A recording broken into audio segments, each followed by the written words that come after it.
हम लोग trigonometry solve कर रहे थे। आज मैं उस ट्रिग्नोमेट्री पर एक दो क्वेश्चन करके दिखाता हूँ। जैसे अपने पास क्वेश्चन अगर ऐसे दिया हो, if sine theta 1 if sine theta 1 plus sine theta 2 plus sine theta 3 equal to 3, then cos theta 1 plus cos theta 2 plus cos theta 3 equal to. मान लीजिए मुझे ये क्वेश्चन सॉल्व करना है, तो हम लोग करते हैं ऐसे। जैसे sign theta 1 sign theta 2 sign theta 3 की बात कर रहे हैं, तो इन सबको ऐड करने पे 3 आया। इसका मतलब ये वो 3 कब आता, जब ये और ये तीनों अपनी मैक्सिमम वैल्यू देंगे तो ही 3 मिलेगा। इसलिए कि साइन की मैक्सिमम वैल्यू ही 1 होती है, 1 से अधिक इसमें से कोई वैल्यू नहीं ले सकता। इसको नोट कर लें। साइन और कॉस इन दोनों की मैक्सिमम वैल्यू +1 होती है और दोनों की मिनिमम वैल्यू -1 होती है। इसका मतलब ये होगा कि मैक्सिमम कब दिया होगा, जब sine theta 1 equal to sine theta 2 equal to sine theta 3, ये तीनों अगर 1 रहा होगा तो मैक्सिमम वैल्यू दिया होगा। तो अगर साइन थीटा 1 इक्वल टू 1 है, तब आप जानते हैं कि थीटा 1 इक्वल टू 90 डिग्री, 90 या हम उसको π/2 भी बोलते हैं। तब फिर आप जानते हैं कि थीटा 2 और थीटा 3 ये दोनों भी π/2 ही होगा, 90 ही होगा। तो मुझे जो वैल्यू निकालनी है, जिसे हम बोल रहे थे कि मुझे वैल्यू चाहिए cos theta 1 plus cos theta 2, cos theta 1 plus cos theta 2 plus cos theta 3 की वैल्यू मुझे चाहिए। तो इसे हम बोलेंगे cos π/2 cos π/2 प्लस cos π/2, और ये सब मिलकर दे देगा आपको 0। So answer is 0।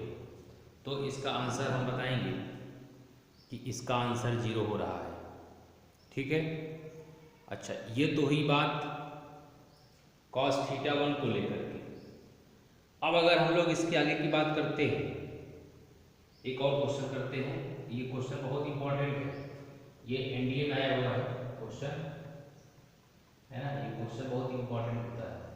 मैक्सिमम और मिनिमम वैल्यू पे जो क्वेश्चन बनते हैं वो बहुत ही इंपॉर्टेंट क्वेश्चन हुआ करते हैं, तो इसलिए इनको करना चाहिए। ठीक है। अच्छा, एक दो क्वेश्चन मैं और करा रहा हूँ, इसमें क्वेश्चन ही सॉल्व करना है।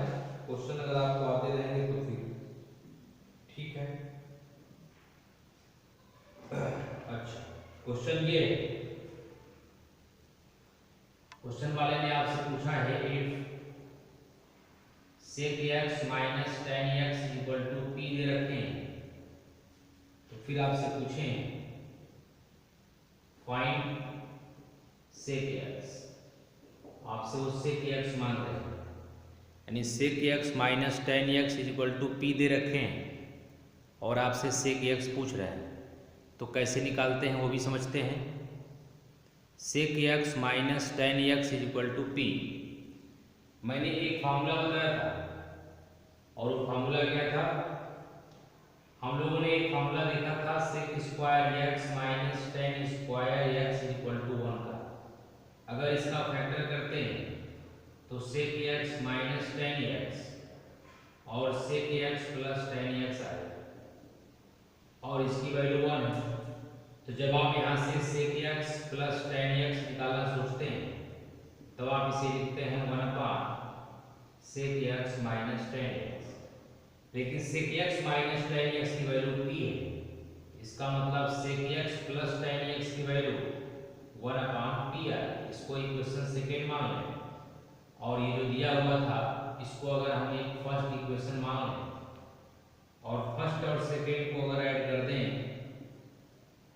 फर्स्ट और सेकेंड को ऐड करोगे तो tan x कट गया, सेक और सेक मिल गया आपके पास 2 सेक एक्स, और इधर p प्लस 1/p आएगा, और सेक एक्स की वैल्यू आपके सामने है 1/2 p plus 1/p। Very easy, बहुत ही इजी है। और ये सारे क्वेश्चन आपके उस फार्मूले पे हैं जो आप फार्मूला आइडेंटिटी के रूप में क्लास 10 में पढ़ते हैं। मैं केवल उसी फार्मूले पर ये क्वेश्चन में लगाया हूँ, ठीक है। अच्छा, अब आइए एक क्वेश्चन और सॉल्व करते हैं। इसको हटाते हैं, एक क्वेश्चन और लेते हैं, छोटा सा क्वेश्चन एक और लेते हैं। अब की बार क्वेश्चन ये, if sin x plus sin square x equal to 1, तो आपसे वैल्यू मांग रहे हैं, then cos to the power 8x plus 2 cos to the power 6x plus cos to the power 4x, इसकी वैल्यू पूछ रहे हैं।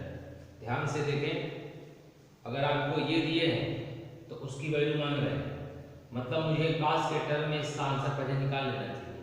यानी अगर मैं इसको देखूं ढंग से, देखिए कि लिखा हुआ है sin x equal to 1 minus sine square x। सोचो, इसको अगर आप इधर ले आते हो तो 1 माइनस साइन स्क्वायर x बनेगा, और 1 माइनस साइन स्क्वायर x को हम लोग बोला करते हैं cos square x।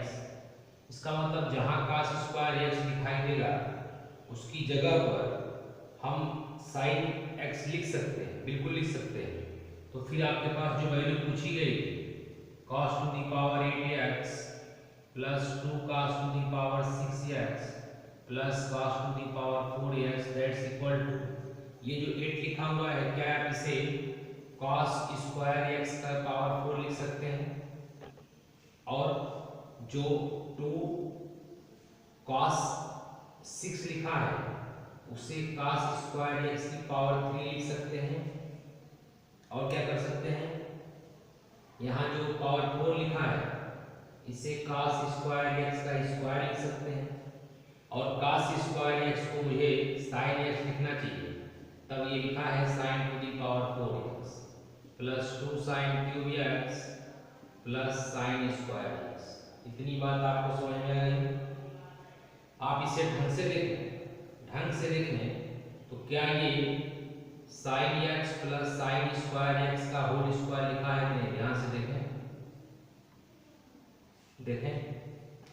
a plus B के होल स्क्वायर से ब्रेक करो आप, a square plus B square plus 2ab, और sin x plus sin square x, sin x plus sin square x को 1 बोलते हैं, मतलब ये 1 का स्क्वायर लिखा हुआ है और 1 का स्क्वायर है। वेरी इंपॉर्टेंट क्वेश्चन है, बहुत ही इंपॉर्टेंट क्वेश्चन है ये, जिसकी वैल्यू हमने अभी भी आपको 1 दिखाई, ठीक है। और आगे बढ़ते हैं, आ जाओ, एक दो क्वेश्चन और करते हैं छोटे छोटे।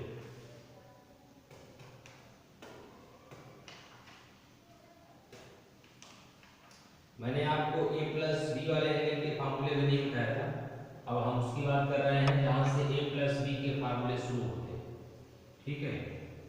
आप उसमें से केवल 2 फार्मूले याद रखें, बाकी सारे फार्मूले आपको वहीं से हम रिड्यूस करके दिखा देंगे। बाकी सारे फार्मूले हमें इसे डिराइव कर देंगे, है ना। आप केवल 2 फार्मूले याद रखो।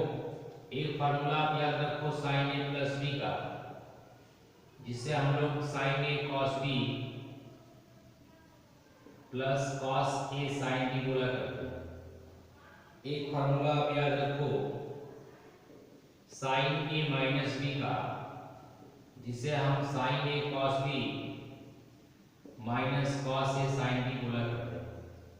फार्मूला मैंने बोला 2 याद करना है, एक sin a प्लस b का और एक cos a प्लस b का, ठीक है। अगर ये याद है तो सिर्फ माइनस लगा दोगे तो ये माइनस b का बन जाएगा। तो इसका यूज क्या है, क्या इसका यूज है, कैसे हम लोग इस पे क्वेश्चन करते हैं, इसका मतलब क्या है ना। इस पे क्वेश्चन की बात सोचते हैं। जैसे कभी आपसे किसी ने कहा कि आप sin 15 डिग्री की वैल्यू बताओ, sin 75 डिग्री की वैल्यू बताओ, sin 105 डिग्री की वैल्यू बताओ, ये सारी वैल्यू आपके टेबल में नहीं थी। जब आप वैल्यू के लिए टेबल निकाल रहे थे जब आप टेबल से वैल्यू निकाल रहे थे तो ये सारी वैल्यू आपके टेबल में नहीं थी। अब इन वैल्यू को हम लोग यहाँ पे कैलकुलेट करते हैं और तब याद करते हैं, इसको लर्न भी कर लेंगे कैलकुलेट करके। कैसे कैलकुलेट करते हैं इसे ध्यान से सुनो। जो वैल्यू आपने याद किया है वो वैल्यू है 0 डिग्री की, इसके बाद 30 डिग्री है, 45 है, 60 है और 90 है। इसे आपने लर्न किया हुआ है। हम लोग क्या करते हैं, इन एंगल को इन्हीं के सम या डिफरेंस में ब्रेक करते हैं। एक बार फिर से सुने, जिस एंगल को आपसे पूछा गया है इन एंगल को इसी के सम में या डिफरेंस में ब्रेक करते हैं। जैसे 50 लेना है, आप सोचो इसमें से किन्हीं दो को लेकर के सम या डिफरेंस बनाओ कि 15 आए, तो आप देखोगे कि अगर 30 और 45 को ले रहे हो इन दोनों का डिफरेंस 15 है। इन दोनों एंगल को लेकर के हम इसकी वैल्यू निकालेंगे। कैसे निकालेंगे देखिए, अगर मेरे पास sin 15 की वैल्यू किसी ने मांगा, sin 15 की वैल्यू अगर मुझसे मांगी गई है sin 50 डिग्री की, तो हम इसे बोलेंगे, ये लिखा हुआ है sin 45 माइनस 30 डिग्री लिखा हुआ है। इसमें से आप सब्ट्रैक्ट करोगे तो 15 आ जाएगा। फिर क्या करेंगे, sin a माइनस b का फॉर्मूला आप ध्यान से देखो, इस फार्मूले को इसमें अप्लाई कर देते हैं। ये a है ये b है, यानी आप फार्मूला लगाओगे तो sin a मतलब 45, इसके बाद cos b मतलब 30 माइनस cos a यानी 45, sin b मतलब 30। अब क्या करेंगे, sin 45 की वैल्यू तो आपको पता है और cos 30 की वैल्यू भी आपको मालूम है। आगे 45 की वैल्यू आपको मालूम है और sin 30 की वैल्यू मालूम है। एलसीएम आप ध्यान से देखें 2√2 है और ऊपर √3 माइनस 1, ये आपका sin 15 की वैल्यू आ गई। आप समझ गए। sin 75 कैसे निकालेंगे, अब की बार दोनों को ऐड करना। जब आप दोनों को ऐड करोगे तो यहाँ पर प्लस आएगा, बस इतने चिन्ह हैं। अच्छा, और sin 105 को 60 प्लस 45 कर लेना तो 105 भी आ जाएगा। इस तरह से हम लोग एंगल को बदल के वैल्यू निकाल लिए। अब बात करते हैं, थोड़ा सा और आगे बढ़ते हैं। अगर हम लोग कास की बात रखते हैं तो कास की बात रखने पर क्या मिलता है, अब जरा कास की बात देखते हैं। अगर इसी फार्मूले में हम लोग कास की बात करते हैं, मान लो उसको भी समझ लेते हैं कास का कैसे करते हैं, है ना।